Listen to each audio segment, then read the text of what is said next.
Hey look, another Gumball video. Oh, and it's another top 10 video to boot. And maybe my funeral too. I say it's my funeral because we'll be doing the top 10 worst episodes of the amazing world of Gumball. But you know what? I don't care. It's worth it in my book. I never told anyone this, but the way the show ended put a much bigger damper on me than I thought. I've always been fine with the show ending. I've just never been fine with how it ended, being as poor as it was. And now that the show is over, I've gotten wayward with this channel. Was talking about the show as much as I have even worth it? Will it still be worth talking about it long after it's faded from people's minds? What kind of disappointments will the 2020s bear host to? Just a few of the questions swirling in my head. Now available for streaming on Apple Music, Amazon Music, and Spotify. So consider this video my therapy. From me to a show that I've loved and poured my heart and soul in critiquing and providing coverage for, I'm about to kick its ass. Brace yourselves. We're gonna be in for a bumpy ride.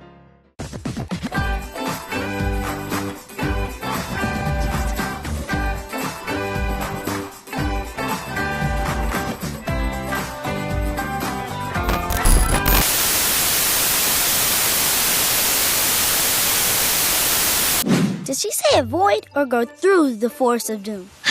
What would you do without me, Darwin? She said go through the forest of doom. Don't worry, buddy. Stick with me and you'll be just fine. We'll get to that picnic area long before they do. The show has a terrible habit of undervaluing the intelligence of its main character. In Season 1, like with its other problems, it can be chalked up to the inexperience of the crew. Unlike those other problems, Gumball's inconsistent portrayal has been more consistent than it should be. The picnic is a horrid offender in this case. It's not just showing Gumball as an idiot, it's constantly beating that idea into your head. This episode is an argument against the saying of, if at first you don't succeed, try again. It should have stopped trying as early as frame 1, but it doesn't stop. It carries on and on and on with joke after shitty joke. What this episode doesn't understand is that purposeless idiocy is not funny. There is a way to make something stupid into something funny, and this episode is not it. If you're gonna take the kind of liberties with basic logic and common sense that the picnic takes, then your brand of stupid humor is gonna fall flat on its face. Also, Darwin eating Gumball's clothes is such a weak sauce segue between plot points. What?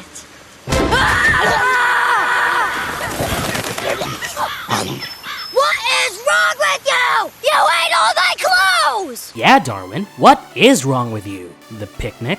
More like the dick? Nick? Yeah, that'll show it.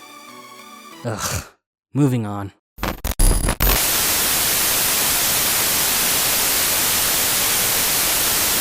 So when you're online, make sure to leave the spell checker on. Okay, why? In case someone tries to hex you with a chain letter. What? Where'd she go? I'm setting up the firewall. No. Right, that should do it. Oh look, another episode about turning one of the main characters into a bona fide dumbass. Except this one's worse. Yay! I saw people on the internet give this episode a scathing, and after watching it myself, I'm left hoping that there remains even the tiniest sliver of this for me to scathe. On that note, I'm gonna hit this and every episode in this list where it hurts. Where to begin, oh where to begin with the web?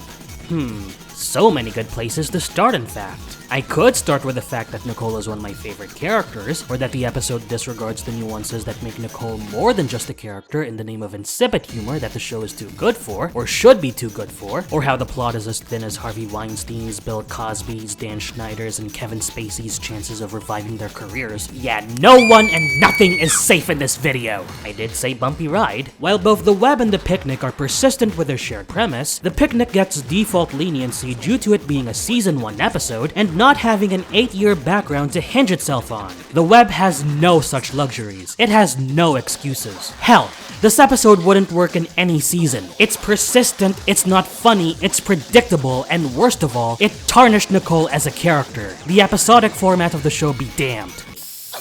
Now what are you doing? Your keyboard's full of crumbs. Do you want your computer to have bugs? Because that's how you get bugs. Sometimes it asks me to right-click to do something, but when I do, nothing happens. Can you fix that?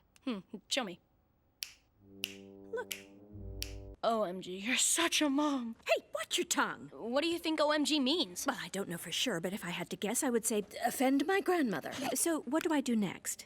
Just put it in the basket. Huh, really thought she was gonna chuck the computer away there. My password is very safe. Look. 7ER3 $. Okay, uppercase, numbers, unusual characters. That's pretty strong. Great. But you did just post it on your timeline.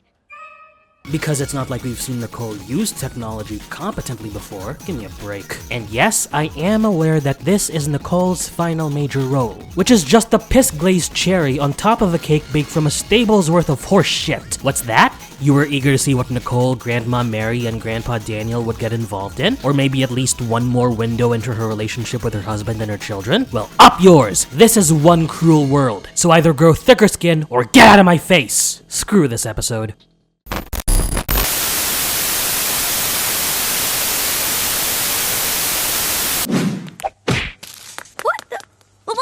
Dragging us here if we're not getting some kind of treat. Because we're having a nice family outing, and that should be reward enough.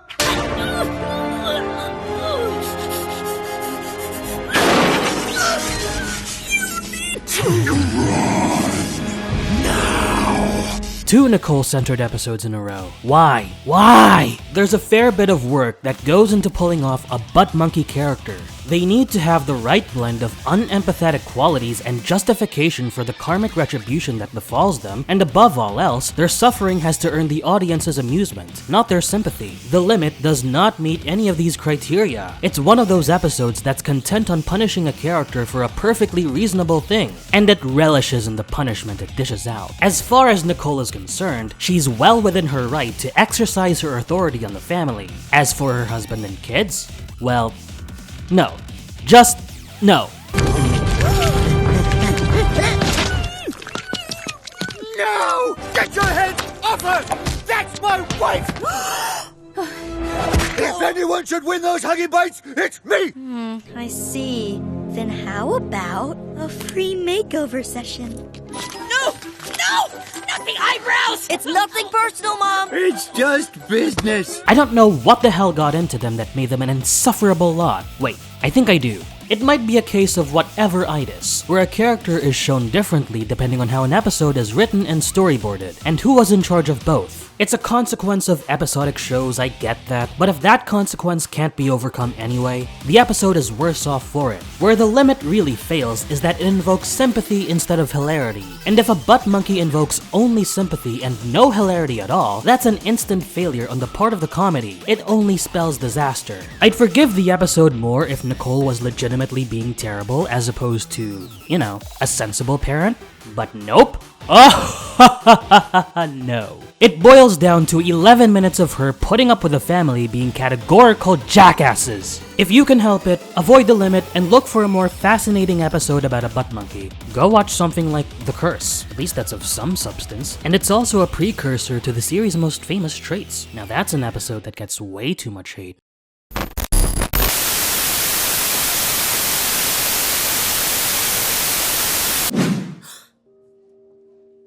Dad? Mom? You're right. I'll try my best to be open. Thank you, Richard. Anytime? I don't care that I scored this episode a 2.5 out of 5 in my review of it. If it meets even one of my criteria for craptitude, you're damn right it's a candidate for a sucktastic episode. My list, my rules, deal with it. It sounds unfair to judge something based off of personal expectations alone, but hey, I'm not the one who coined the idea for this episode in the first place. And that's one of the many sad things about the parents. I was content with the choices being a bookend to the narrative of Nicole's side of the family. It provided a lot of insight that sufficiently filled the blanks when it comes to the subject, and while the questions that were left behind would have been interesting material for the show to have explored, they're not exactly a priority. But with that being said, don't try to have your cake and eat it too. You can't do that. Well, I suppose you can, but don't come crying to me if you're feeling miserable for not having your way all the time. The Parents throws in everything but the kitchen sink in a cacophonic bid to draw out laughs and tears. This imbalance in tone makes it hard for the episode to appeal itself on both a comedic front and a dramatic one, let alone simultaneously. It saddens me so much because of how the genuinely impactful material was squandered in the name of run-of-the-mill gags that you'd find in any other episode anyway. Nicole is my middle name. My first name is Doctor. Oh, it's all very funny until someone shouts, "Is there a doctor in the house?" and your parents say yes. Turns out people choking on a chicken wing rarely stay conscious long enough to enjoy the punchline. Oh, please. There's nothing a child can break that can't be fixed with a bit of duct tape. What about the time you kicked the neighbor's car?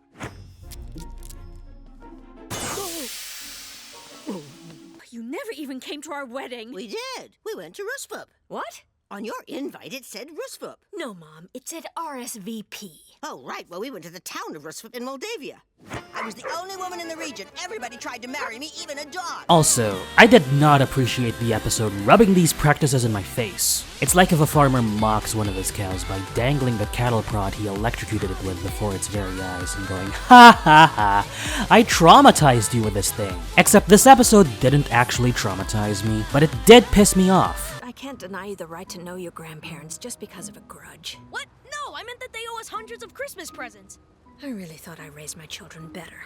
Yeah, you're right. I'm sorry. We'd profit much more if they bought one awesome huge lump present instead of a bunch of crummy ones. Okay, I know this is the cheapest, dirtiest kind of emotional manipulation, but there's too much on the line here, so... Well done, Gumball. You really summed up their relationship with each other and helped them reconnect. What's that now? You know, if it's too hard to forgive, then just give. That wasn't about them. That was about the Christmas presents they owe us. Like, seriously, Gumball? Go swallow a porcupine. The Parents is in that special breed of episode that just gets worse and worse and worse over time the more you scrutinize it. And this list is full of them. So if one such episode is this low on the list, if an episode that I initially wrote off as mediocre could make it to this list, how bad could the worst of the amazing world of Gumball really be? Well, you're about to get your answer because now we dive into the real shit.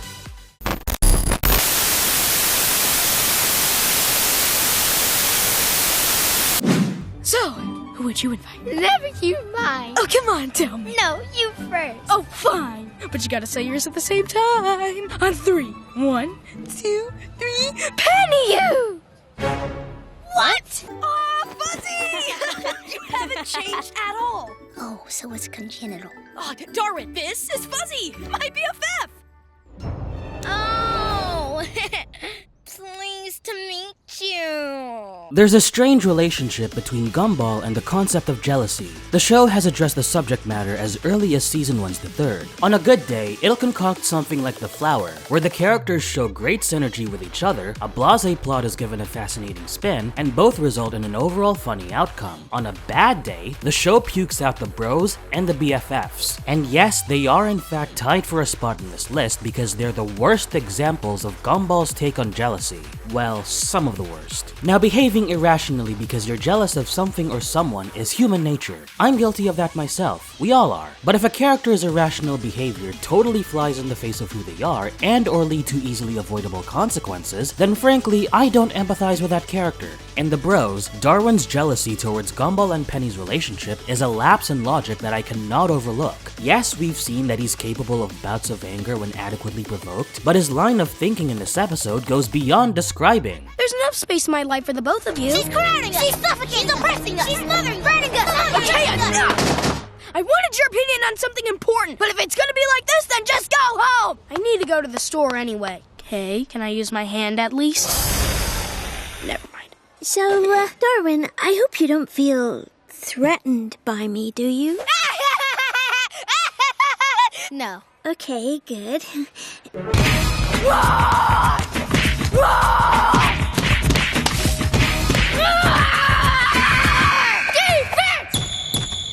Darwin, what are you doing? Playing ball. She's on our team, man! You're out! Fine, suit yourself. Darwin of all people should know how much Penny means to Gumball. For crying out loud, not only have the two of them interacted on friendly terms, but Darwin has been shown to be supportive of Gumball and Penny as an item. And this episode's placement being 2 broadcast spots after the shell is the puke sundae on top of this mess. And maybe it's just me, but I've come to realize the pettiness in best friends, or in this case family, forming a rift because of an unexpected element of romance. Then again, I could just be expecting people to be mature enough to separate platonic relations from romantic ones, much like how one's personal and professional lives are meant to be separate. Still and all, you'd think that after all this time, Darwin would have the maturity, the decency, to let Gumball maintain a romantic relationship with Penny and a brotherly one with him, and to tell them apart from each other. On a similar note, the BFFs is equally infuriating with its take on the subject matter, although it has the bonus of being cowardly. I mean, we all saw the outcome coming from an entire continent away. We all knew that for how suspicious and neurotic he acted, Darwin would turn out to be right all along. We all knew that this horrid Furby reject wasn't right in the head this whole time, but it's no less pathetic. Did you really have to invite him for lunch? Why are you so angry I had a best friend before you? If no one's angry, who's angry? Oh, sorry, dude. Why don't you have a seat, Fuzzy? We'll bring out some food that isn't you. Thanks, man. Ugh, look, just give me a chance. A chance to abduct your best friend and lock him up in a cabin in the woods? What the? No! Look, can we just bury the hatchet? Bury hatchet? Okay, I don't know what you're trying to rope me into, but... Rope? Dude, you have a pretty weird relationship with your BFF. BFF. Wait, where are you going? To the Brony convention in Liechtenstein. Where do you think I'm going? Going to Fuzzy's house. So have fun being more jelly than a peanut butter sandwich. Now you're gonna make up for it, starting right where we left off. And life is gonna be one long sleepover. Now, let's play. I'm sorry, darling, but there can only be one BFF. Yeah, me. Who are you? Hank, I was Fuzzy's BFF, and now I'm taking him back. Sure, let's go. A switcheroo like that shows a lack of fortitude on the episode's part. The least it could do is have the dignity to see its concept through to the end, no matter how dead on arrival that concept is. But it couldn't even afford that. Something like that has to rank alongside Disney plot twist villains as some of the most asinine practices in fiction. It's just that weak sauce. And like I said, pathetic. I think I've stated my point clearly enough. Moving on.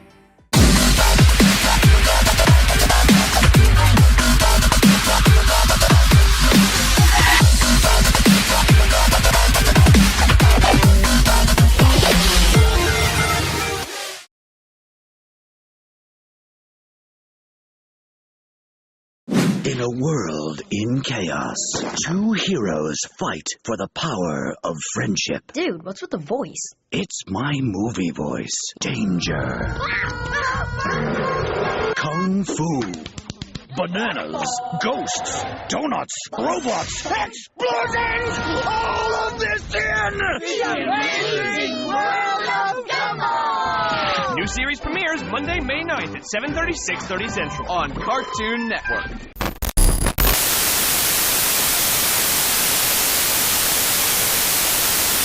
I need a sweetheart.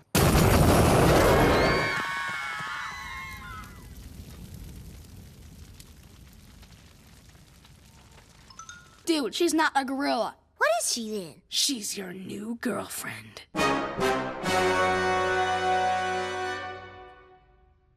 Didn't you get that? Dun dun dun. It's usually not a good sign. It's okay. I'll just ride out the storm and say nothing. Well, blow me over with a feather and colour me stunned. I'm surprised you don't consider this episode even worse. Sorry, PhantomStrider, but this is where the episode stands in my eyes. Well, fair enough. Different strokes for different folks. Though I am curious now why you don't find this episode even worse. Please, feel free to carry on.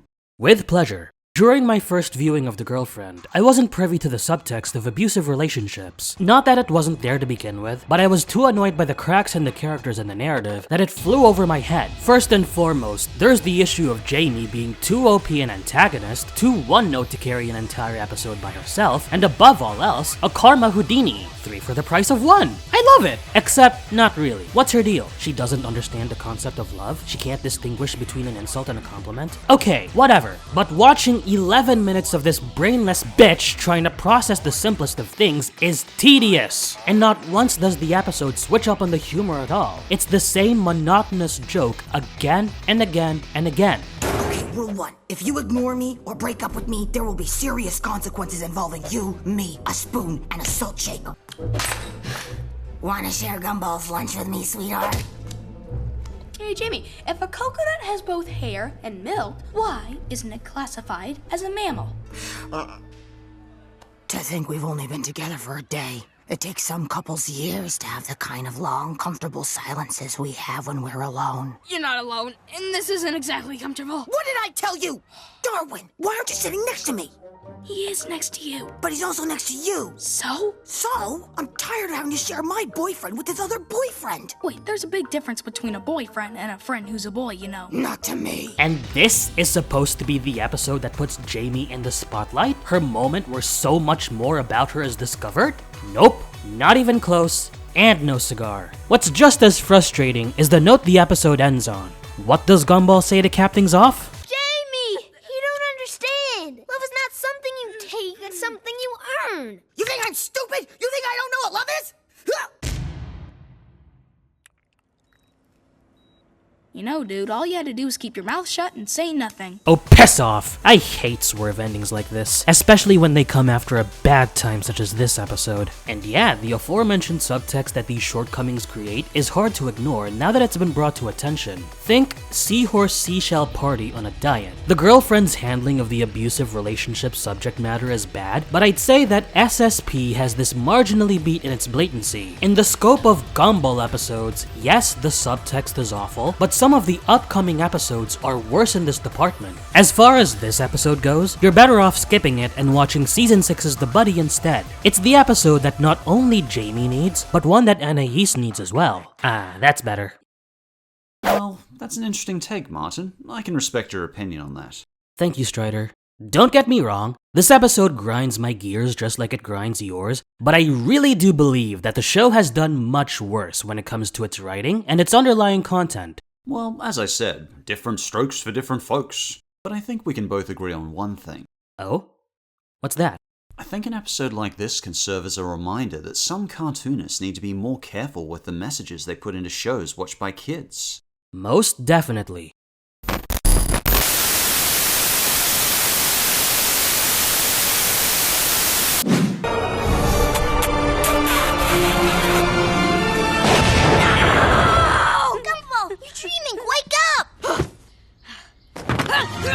What are you doing? Trying to throttle you, but you don't have a neck! Wow, the heavens have no mercy for me today. That's fine. As I've already alluded to, I don't have any mercy myself. Would you believe that the dream one-ups the bros and the BFFs in the Gumball plus jealousy equals disaster category? You should, because it does. I can't believe I'm about to go to bat for any of these episodes at all, at least in this video since it's supposed to be about the worst of the amazing world of Gumball, but you could feasibly say that there's a semblance of justification in the latter two episodes. No, I'm not kidding. Immature as Darwin was in The Bros, I can still accept that he's just a kid and be just a little bit lenient with his behavior. Plus, The Bros had the good sense to have a resolution before it could get any worse. And the BFFs may just be a colossal waste of time, but it's nothing more than that. It isn't spiteful in its agenda, and what's more, it's not aimlessly spiteful, like the dream is.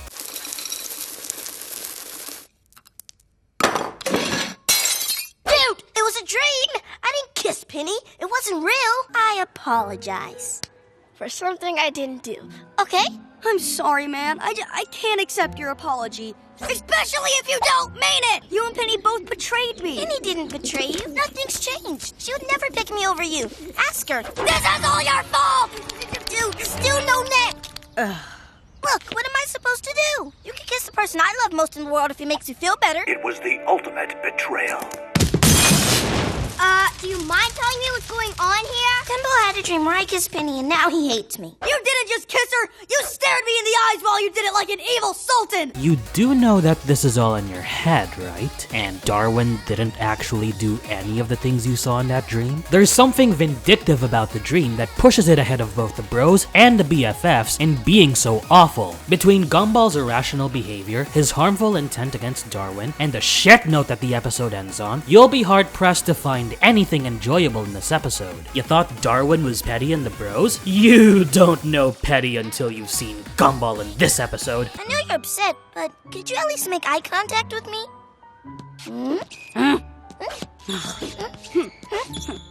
Okay, this is getting ridiculous. I don't want to speak to you. There's nothing ridiculous about it. Well, I'd always go for the orange because Whoa, wait. Consider this. If you'd previously expressed an interest in the blueberry cupcake, Would you then eat an orange cupcake behind its back before resolving a potential relationship with a blueberry cupcake? How could you make me kiss Sussy? I could wash the kiss off my tongue, but it'll never leave my brain. Get over it, dude. It's just a dream. Maybe it's supposed to indicate how one of Gumball's positive traits can be flipped on its head? Not quite. Not when he's this irrational, and said positive trait is more of a liability than anything. And even then, possessiveness is a quality that you don't want to slap onto your protagonist without a comically exaggerated touch, especially when it comes to being possessive of another person. This episode's spitefulness severely overrides its comedy, and it's uncomfortable to sit through. The dream just isn't good, guys. It's unanimously disliked for a good reason. Well, I guess more than one good reason. And you know one painful kicker to this dumpster fire of an episode? In season 2, it's listed back to back alongside another episode that also makes this list. And no, I will get to it shortly. How sucky is that? Shit, I jinxed myself there. Because it's about to get even suckier.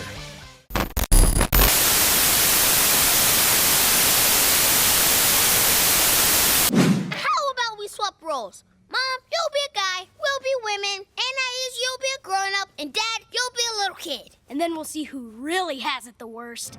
Challenge accepted. Challenge accepted. Challenge accepted. Congratulations, you played yourself. Yeah, my thoughts exactly. Thanks, DJ Khalid. Pro tip: if you're a cartoonist or a showrunner and you name one of your episodes the worst, don't have it actually end up being the worst. Well, third worst if we're going by this list. I said that one of my biggest worries for the show later on in its run is its identity becoming a double-edged sword. By now, we have a firm grasp on what Gumball is, what it should be. It uses a potpourri of mediums. It's bright, colorful, and eccentric. It has a very cynical perspective on everything, and it has an inclination for commentating on and parodying current affairs, pop culture elements, and practices in fiction. These are all things that make the amazing world of Gumball, well, the amazing world of Gumball. But they can also be what brings the show down. Sadly, there have been times where the show was brought down by what are meant to be its strengths. The worst is the absolute pits as far as this problem is concerned.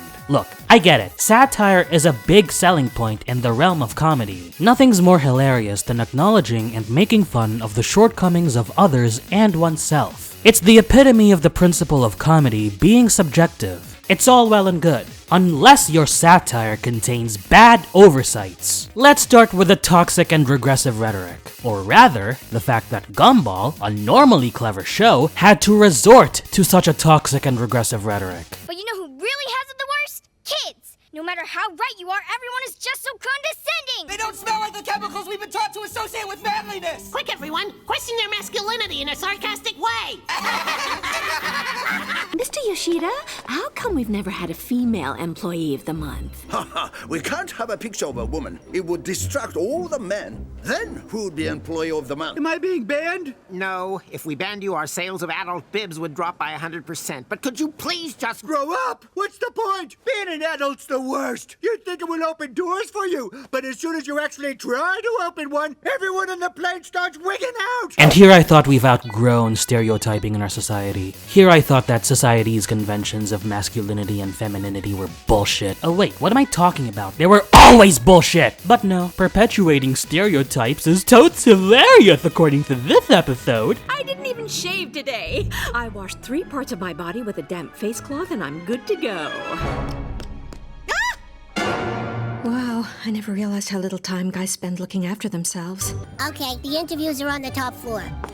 Allow me! We are more than capable of doing things for ourselves! Actually, could you push that button for us? What's happening? It's the glass ceiling Mom was talking about. What's that? The invisible barrier that stops anyone who's not an old rich dude from getting the best job. You okay, big guy? Yeah, can't complain. Oh, wait, why did I say that? I need to get to the hospital. Which Oh yeah, can't ask for directions either. Oh, and the whole kids-adults dichotomy that the episode also tackles is no less mind-numbing and nothing more than desperate wish fulfillment, and bad wish fulfillment at that. After turning 40, random parts of your body start to hurt horribly for no reason and there's no cure. Have a nice grown-up day.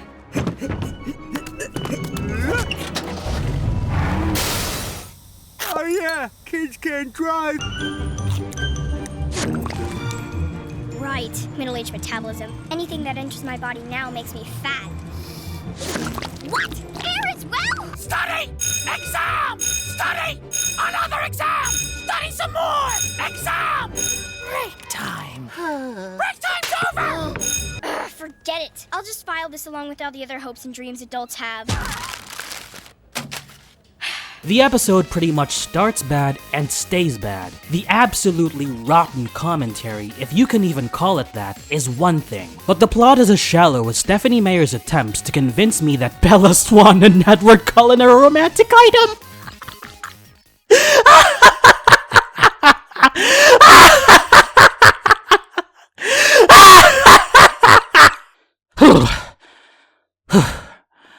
Alright, I've settled down a bit.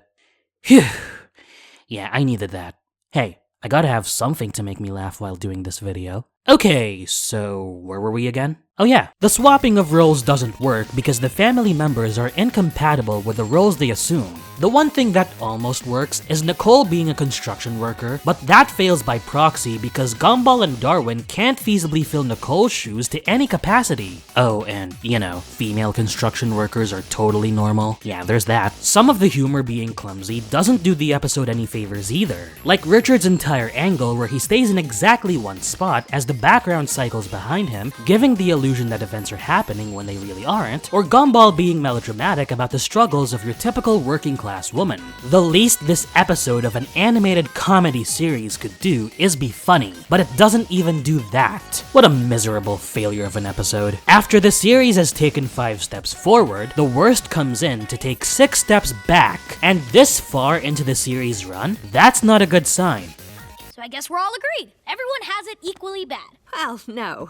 Actually, there are some real imbalances that... Exactly. Turns out everyone has it the worst. Oh, no, that's the problem. Men just don't listen. Women always get cut off in the middle of their...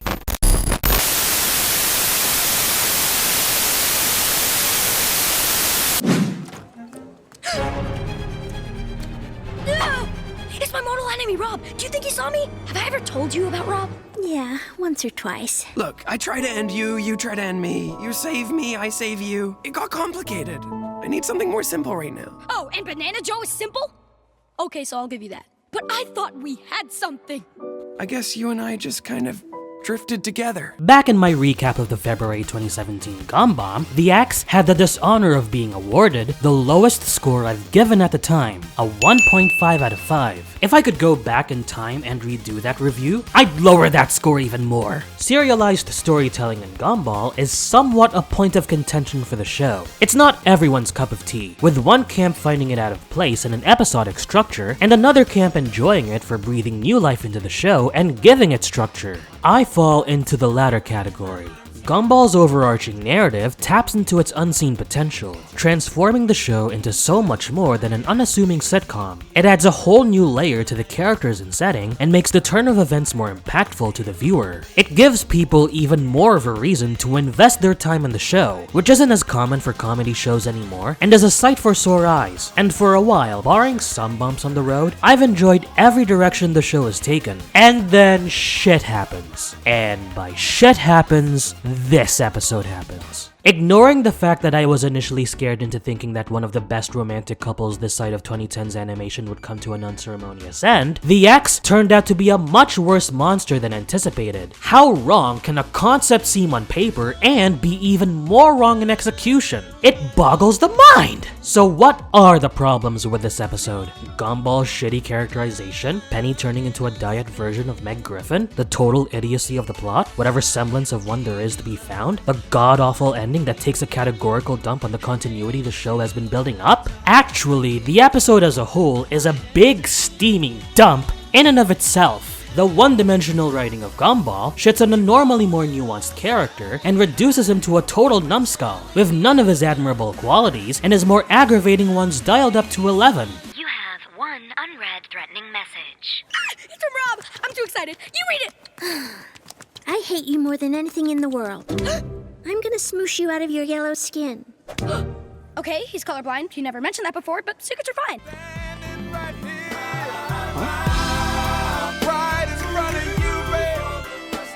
What are you doing? You used to hate this song. Not anymore. What's he got that I haven't? Is it his voice? Is that it? Because I can change. I can do his voice easy. Hello, Rob. I'm Banana Joe. I'm the poor man's Gumball. By that same token, Penny isn't written any better, being reduced to a straight man for unfunny nonsense who wouldn't make a lick of difference had she been omitted altogether. And then Rob tried to blow up the dam and then he said, I am your nemesis, but in a cool British accent that I actually gave him. This reminds me of the time the bus went through the tunnel as Rob tried to blow it up. But obviously I thwarted him by wrestling on the wing of a... You've got no idea what it's like to feel underappreciated. I think I do. Maybe it's Rob. Gumball? But it could be him. No. But no. How did he do that? Maybe you should just accept it and turn over a new leaf. Maybe I should just accept it and turn over a new leaf. You guys should just be friends.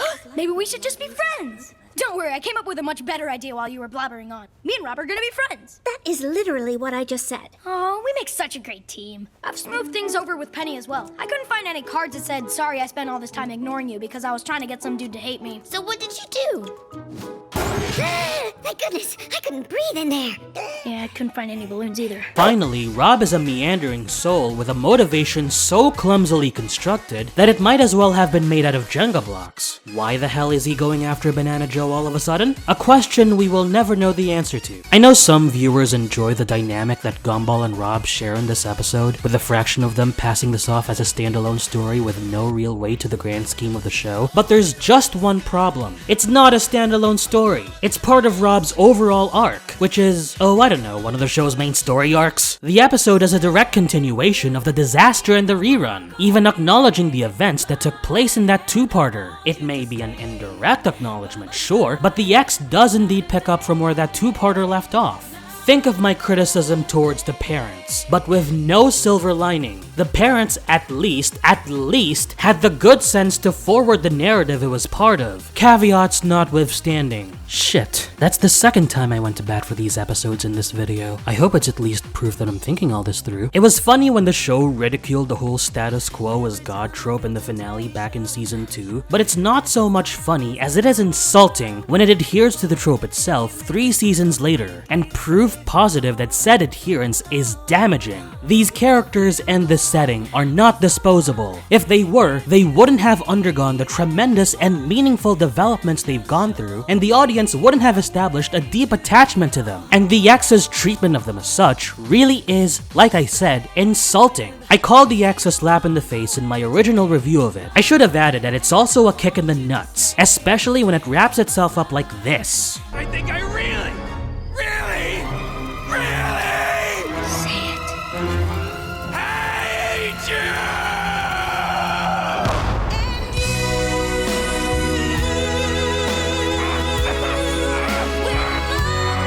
Yeah, well I hate you too episode. Oh, and that little Dolly Parton, Whitney Houston reference isn't gonna save your ass, and neither will I! From the day I first watched The X, I had a suspicion that this would go down as one of the worst episodes of the series. I was mostly right and just partially wrong. Not because the episode is redeemable. Hell no. It's because it's only surpassed by one more episode. If you've been following me for a long time, then no prizes for guessing what it is. If you're new to me, however, well, all I can say is it's gonna be a shocker, especially if you like this episode. Let's get on with the absolute worst episode of the amazing world of Gumball. But first, the dishonorable mentions. The same rules as in my best episodes list apply here. 3 episodes per season.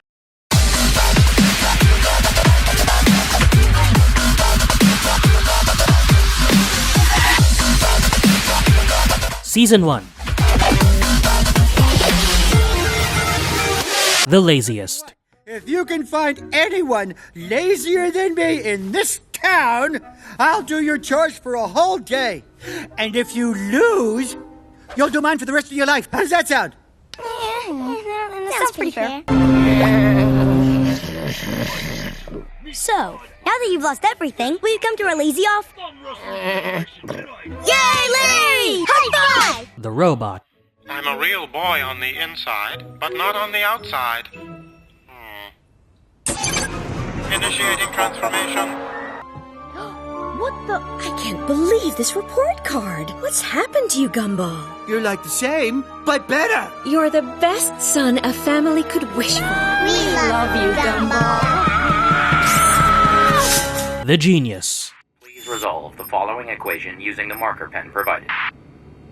Whoa!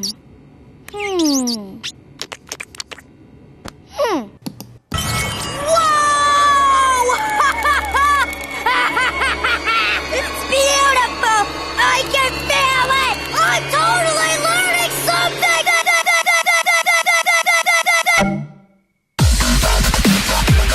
Season 2.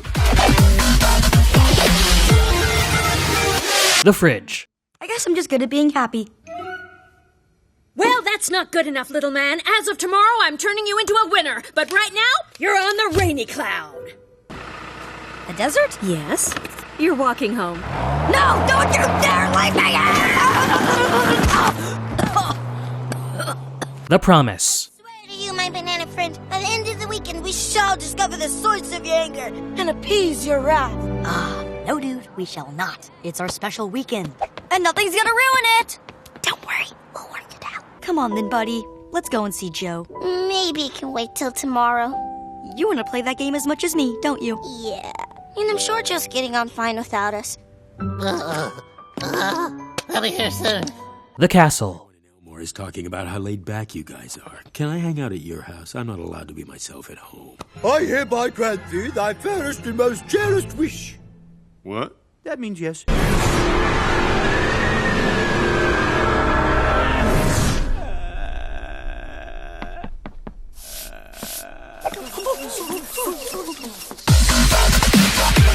Season 3.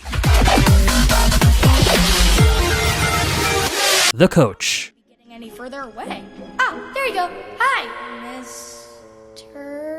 You can call me Coach. Now get to gym class. The only type of fighting I tolerate is on the mat. Like when I won the gold medal in Taekwondo at the 1988 Olympics. The Procrastinators. I'll be back at 5 and the trash better be gone. Fine, we'll show you we're not prosthetic actors. I mean, you're not movie stars with bionic body parts. Prawn investigators. It's procrastinators. You're such a smug facinator. Can I have some more of the sports section, please? Can someone please explain to me how this happened? Wrong bag. The Saint. I bet he isn't really that nice. Everyone has a breaking point, and I'm gonna prove it to you! Why on earth would you want to do that? For science! And because the people deserve to know! And because I got nothing else to do today. Thank you. Now I get a chance to befriend them all again.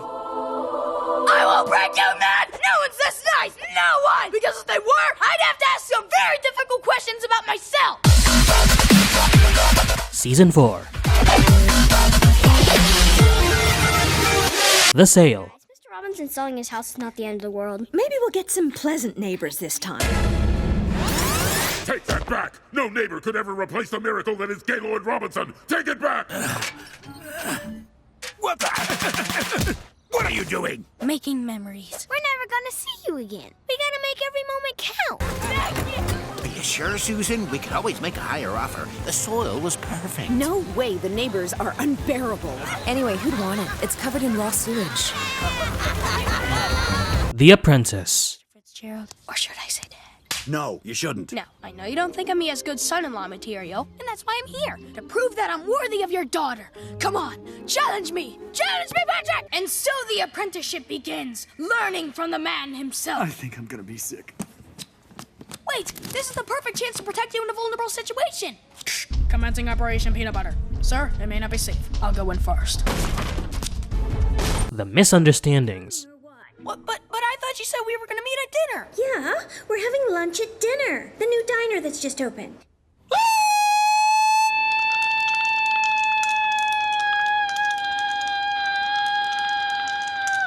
Yeah, that. See, I love the fact that you and I just get each other. Anyway, you run now.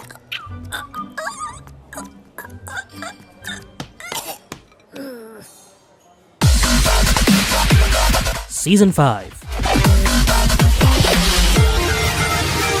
The Cycle. You buy Buying new pants for your wife? What? Well, she's the one wearing them in your relationship, right?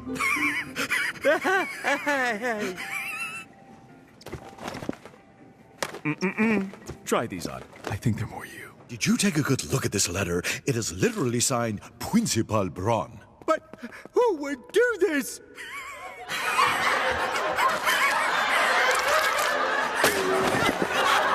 The stars. Step up and do the right thing.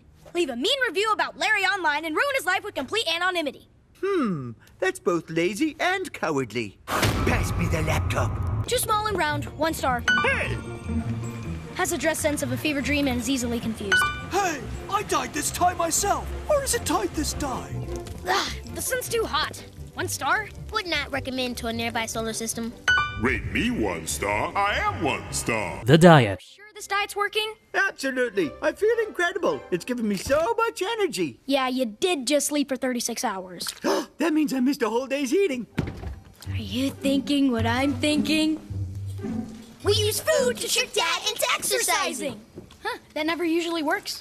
You probably shouldn't have said your plan out loud right in front of me. Which one of you 2 fine specimens is coming with me to the mall? People there are gonna want to see me with my shirt off. Yeah, I think we're gonna stay home. I wasn't talking to you. I was talking to these babies. Excuse me, I'm really sorry to bother you, but... It's quite all right. I get this all the time. I'm ready for you to take my picture. Don't worry. I've got this. Season 6. The Brain. Can you tell us what's wrong with her? Yes, allow me to demonstrate. Could one of you do something stupid?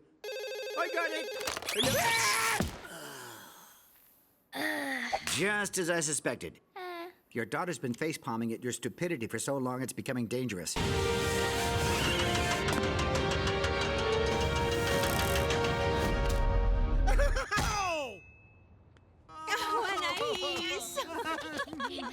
So what now, Doctor? What's the prognosis? Well, the symptoms are regular headaches, stress, facepalming, and an abnormal amount of shouting. It's called family, and I'm afraid there's no cure. The Revolt. Elmore. But they're objects. That's why they're there, to be used. You see, that's the problem. Stop objectifying objects! Are you okay? Yeah, I'm fine. Not you. You. Are you okay? They need someone to stand up for them. Come now, little friend. Be free. Ow! What are you doing? There. I'm freeing you from the shackles of oppression. Now use me as a pencil sharpener. Yeah, what exactly are we trying to prove here? I don't get it. Me neither. I'm holding up a mirror to you guys so you can see the suffering and tragedy in your lives. Wouldn't it be easier to do that literally?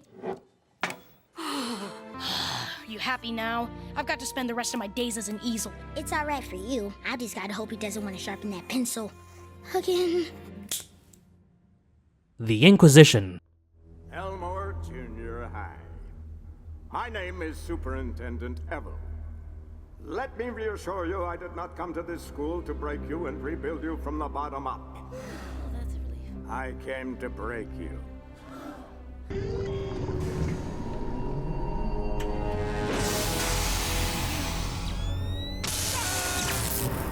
What are you doing to them? Fixing them, and their transformation is almost complete.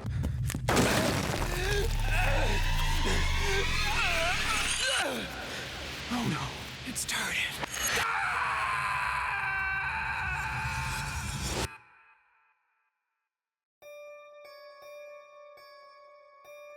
As the series finale, and just as a series finale. Ironically, as a standalone episode, it's one of the best in the series. However, no, I will never accept this episode as the definitive end of the amazing world of Gumball. That being said, should a movie based on the show or any sort of supplementary material be produced, you bet your ass I'm gonna eat that shit up. Albeit with a reservation or two. My love for the show still stands, but this will be my attitude towards it from here on in. And now, the moment of truth.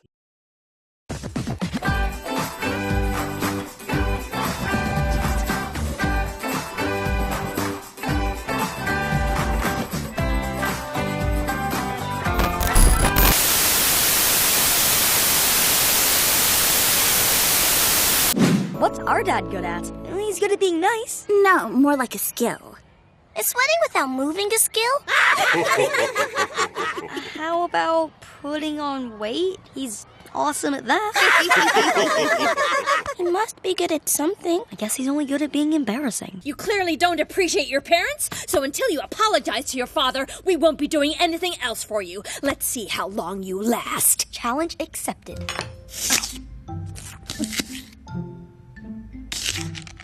I paid for that potato.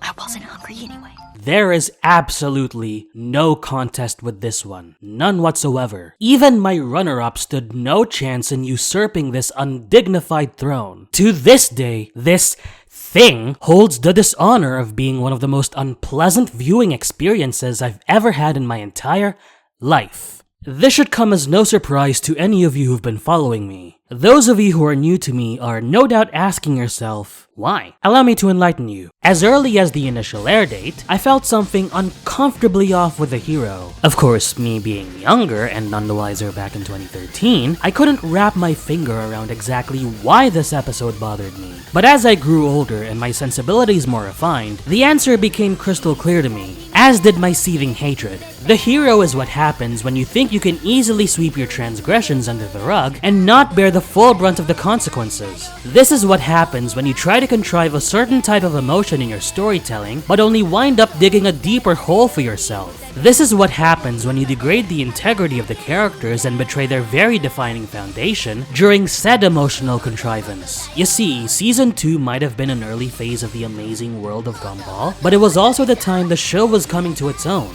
By then, we, the audience, and the show itself were getting acquainted with the world, mythos, and above all, characters. Though they still had holes that were in need of patching, at this point we knew enough about them that we could identify and connect with them. For that reason, it angers me that the Wattersons, who love and look out for one another, dysfunctions, disagreements and all, fall apart the way they did in this episode. The scene of Nicole and Anais lambasting Gumball and Darwin for a transgression that they themselves are guilty of, and Nicole's disproportionate punishment of her sons, will forever be associated with this episode in the worst possible way. We're both very sorry for what we've done. So you do know what you've done? No! Then how can you apologize for something you don't even know about? I don't know! Look, Dad overheard what you said in the playground. Oh, that! And he's been hiding in the shed ever since. It's so contradictory to her general portrayal up to that point that you can't overlook it, no matter how hard you try, and no matter how much the episode itself wants to. More on that. On a similar note, I wouldn't be making such a big deal out of Nicole and Anais's role in the episode if it weren't this impactful. I wouldn't be making such a big deal if parental neglect and child abuse weren't portrayed this realistically. I wouldn't be making such a big deal if these subject matters weren't literal moral landmines in any and every context they're applied in. Not just this episode. I especially wouldn't be making such a big deal if the episode treated these commonplace issues with the diligence they deserved. But that's just it. It didn't. Oh, I'm sorry, but as Mom pays the water bill and you two are insensitive brats, I think you'll need to shower somewhere else. As Mom pays the water bill, I think you should shower somewhere else. Dude, I think I'm starting to regret this challenge. It's coming!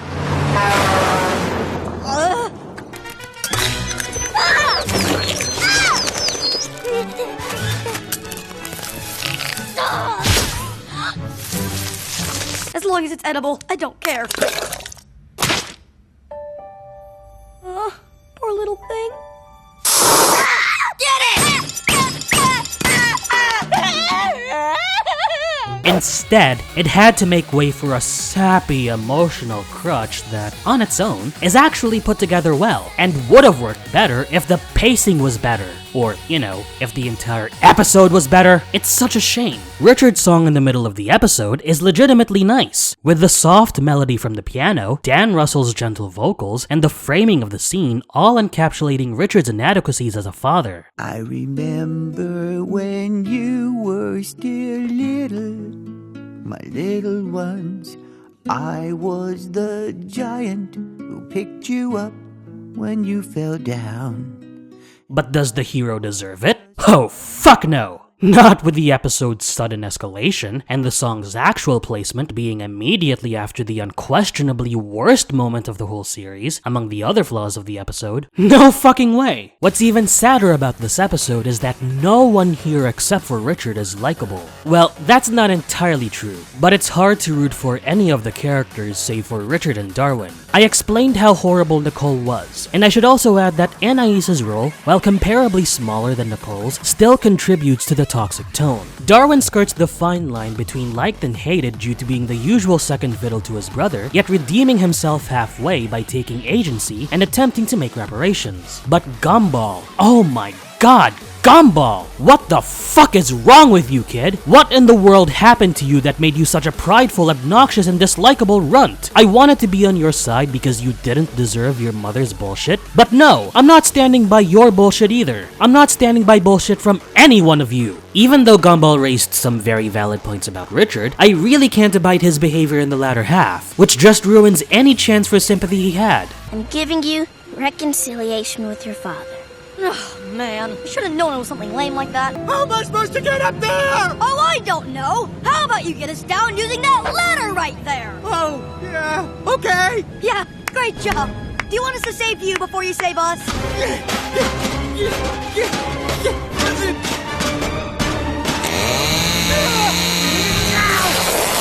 Saving us in style, huh? If he were still here, I would tell him. If he was still here. Oh, you're here. So, what's your plan to get us down, huh? Typical. Because it's not enough to be saved from instant death, right? You gotta be saved the right way too. Tell me I'm wrong. Tell it to my face. If you fucking dare. Good God almighty. And no, episode. You don't deserve that ending either. Fuck you. It has to take a surgical attention to detail to leave 3/5 of your main cast as bastardizations of who they are and render them detestable. But the hero accomplished just that. And the series can fill in the blanks and answer all the important questions, and credit where credit is due to Ben and Co doing that later on, but the scars of episodes such as this will never go away. The unpleasantness they've engendered will always remain there, as much as the series rectifies itself. And the hero will always be regarded for what it is, a black mark on an otherwise phenomenal series. With likable characters hard to come by, a total betrayal of what's been set in stone, a contrivance of emotions without justification or any worthwhile payoff, and an overarching toxicity and hypocrisy, all in a clumsily paced 11-minute ordeal that can leave impressionable young audiences with terrifying prospects, the hero is, without a shadow of a doubt, the worst of the amazing world of Gumball. Absolutely disgusting. But I don't want to end this video on too negative a tone though. Let me try something. While one of my personal favorite seasons of Gumball, Season 2 can be best described as the season of extremes. In finding its voice, its tone, and its look, in distancing itself from its experimental and derivative beginnings, it saw a new set of challenges. Much of Season 2's offerings were fresh and most welcome, but the cynicism saw some misuse in the form of a handful of episodes. The hero was one of them. If there's one takeaway from failures like this, it's that they were the groundwork for the more tonally refined later seasons and episodes. And though it doesn't justify the events in The Hero, it did lead to one of my all-time favorite episodes in the choices. Yeah, I know. Awful things have a way of working out for the better. And I'll accept that. I can also accept the surprising number of people who do enjoy The Hero. My review has seen more than a few comments defending the episode, with several good points made and in general contributing to the discussion. It's not going to make me change my mind, but I'm not looking to change anyone else's either. I'm happy if I've helped broaden people's horizons though. If anything, more power to you for enjoying something I just can't. And it's interesting to see different perspectives on this one subject, and the sort of impact something like this can leave. And if I can encourage any form of discussion amongst my viewers, then I know I'm doing something right. Of course, for every insightful and well thought out response my video gets, there's one or two less developed responses, let's say, that follow in their wake. Time to make an example out of a collective group of idiots. Hey, you like this episode? As I said, more power to you. But if you're gonna defend something, you could at least put some effort besides this. At least show something besides being ass hurt over someone else's opinion. Seriously, getting mad that someone doesn't like what you like is one of the most childish, pathetic things in the world. Oh, and by the way, if you're watching this, yes, I'm putting your idiotic behavior out there in the limelight for others to laugh at. Yeah, no mercy from me, remember? And if you thought that by spouting your trash you would get me to remove that video or dissuade me from being a content creator, you're sadly mistaken. I'm an opinionated person, I'm free to express myself however I like, and there's not a damn thing you can do to stop me.